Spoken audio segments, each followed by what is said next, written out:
I don't get to go hit baseballs every day anymore. That's what I used to do, and we're gonna go do that later. But, you know, it's a fun thing to do for sure.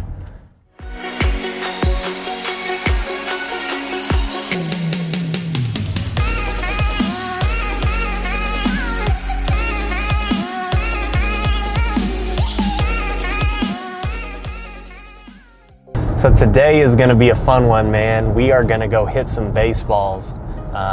I have not hit a baseball in probably two years, maybe. It's been a minute. I retired back in 2017, so it's been a while since I played competitively or even practiced, so I'm excited about that. So even though I don't play baseball anymore, I still take a lot of the things I used to do and I apply it today still.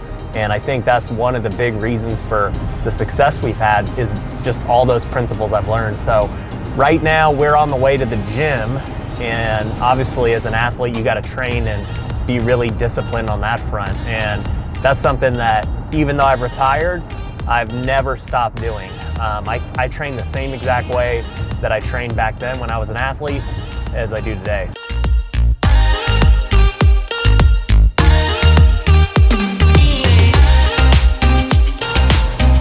Oh man, kind of intimidated. It's been a minute. So this is my guy Sam.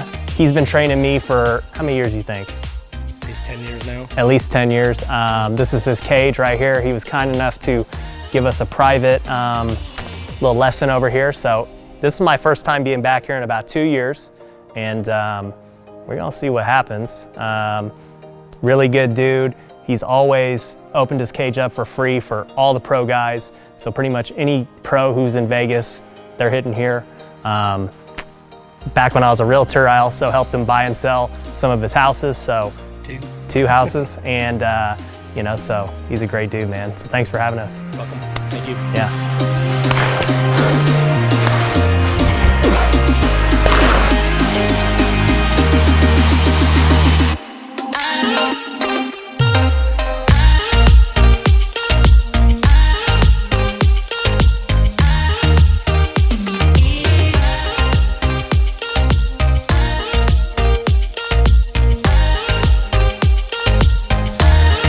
Next level of warming up.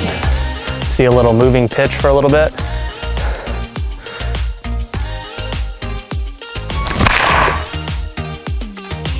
So I was always taught for front toss, you never want to really pull the ball. You always want to be right through the middle or other way. Let the ball get deep. So that's the whole goal here. Try and hit the net at his little cage every time.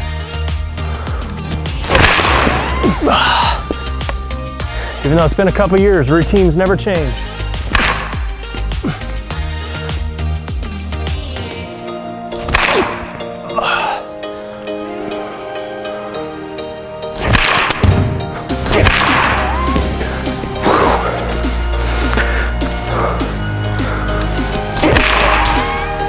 There we go.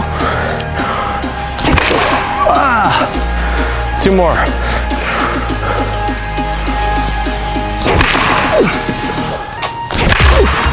Oh, I'm ready. I'm ready.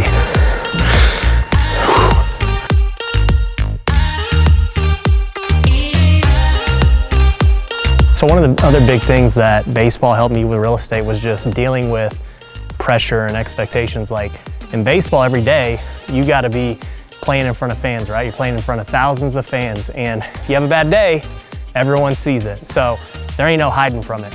You have a bad day in business, most people would have no idea. And you see most people on social media faking how good they're doing. You know, everybody's pretty much fronting.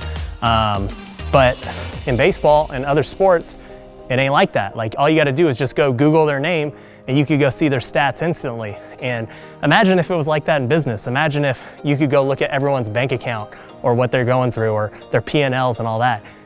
There would be a lot more transparency, but it ain't like that. So for me, I've always been transparent with what we're doing because that's just how I was raised in sports. Everybody knows exactly what's going on. So when things aren't going our way and we're having a bad month or a bad week or whatever, I don't get all like, you know, try and hide it. I embrace it. That's part of it. Like in sports, you got slumps, you got good months, you got bad months. All you can really do is judge it over the full year to see how well your season went. So, and I understand too, in business, every year is a new season. Last year, we had a great year. This year, we're not having as good of a year. I mean, that happens in sports too. So, it's one of those things that I've learned throughout my whole life playing sports. Gotta get a few bunts in. Oh, geez, that's fast. All right, I get used to it. All right, see if I get a drag bunt in. Oh, that might be a hit. That's foul. That ain't gonna work. Let's see what we got.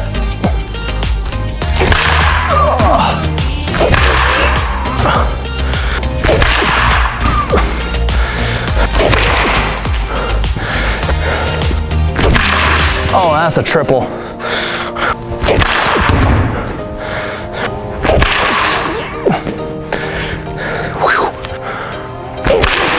There we go.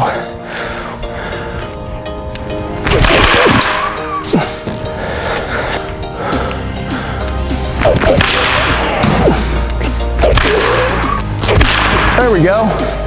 That's a hit. Ah, 2 more and I'm good.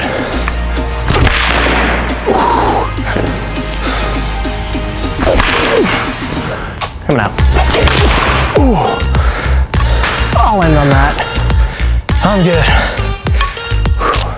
That was exhausting. So like a lot of people ask us, well, they'll say, you guys came out of nowhere, like you guys scaled so fast. And it's true, and I'm a little winded right now, so I'll try and make this short.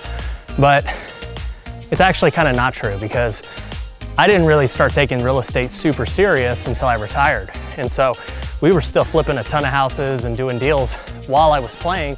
But once I retired, I had like all this free time that I was like, now what do I do with my life? Like I'm not in here hitting every day. I'm not going out there and speed training. I'm not on the road 6-7 months a year playing baseball.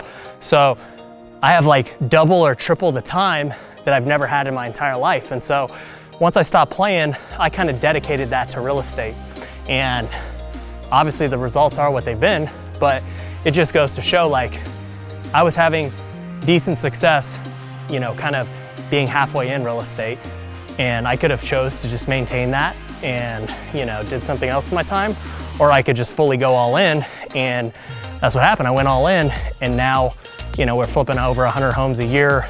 We've got a lot of agents at the brokerage. We're doing seminars and all this other stuff, but it's only because I chose to go all in. And so a lot of guys are scared to jump all in because they got a full-time job or this and that. Like you're never gonna really know what you can do unless you can go all in. So, we didn't scale quick out of nowhere. It was because we went all in.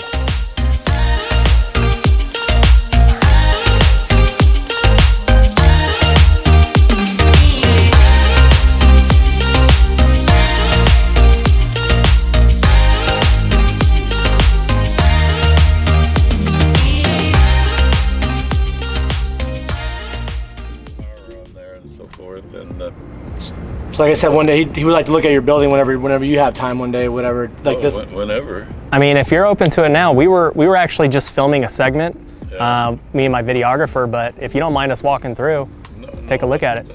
Okay.